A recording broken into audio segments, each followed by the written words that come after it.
প্রিয় স্নেহের শিক্ষার্থীবৃন্দ, আজকের আলোচনার বিষয় পঞ্চম শ্রেণী গণিত শিক্ষাবর্ষ 2025 প্রথম অধ্যায় গুণ।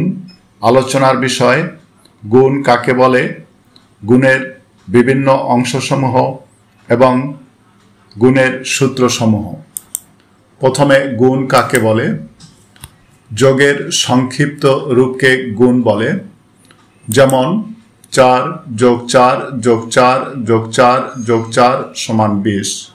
আমরা এটিকে সংক্ষিপ্ত রূপে প্রকাশ করতে পারি, যেমন 4 × 5 = 20। এবারে গুণের কয়টি অংশ ও কি কি বর্ণনা করো। গুণের 3টি অংশ: 1 গুণ্য, 2 গুণক, 3 গুণফল। গুণ্য কাকে বলে? যে সংখ্যাকে গুণ করা হয় তাকে গুণ্য বলে, যেমন 8 × 5 = 40। এখানে 8 হচ্ছে গুণ্য। আবার গুণক কাকে বলে?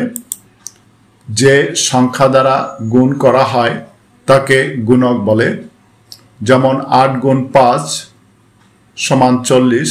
এখানে 5 হচ্ছে গুণক। আবার গুণফল কাকে বলে? গুণ্যকে গুণক দ্বারা গুণ করার পর যে ফল পাওয়া যায় তাকে গুণফল বলে। 8 × 5 = 40। এখানে 40 হচ্ছে গুণফল। এবারে গুণফল নির্ণয়ের সূত্রসমূহ: গুণফল সমান গুণ্য গুণ গুণক, অথবা গুণ্য গুণ গুণক সমান গুণফল। উক্ত সূত্রটি থেকে আমরা নির্ণয় করতে পারি গুণ্য সমান গুণফল ভাগ গুণক, আবার গুণক সমান গুণফল ভাগ গুণ্য।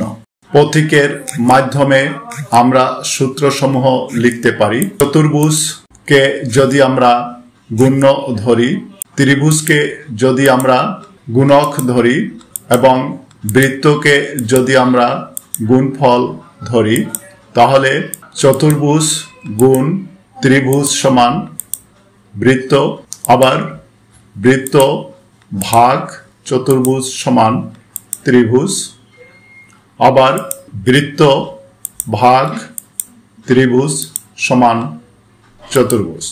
ধন্যবাদ সবাইকে।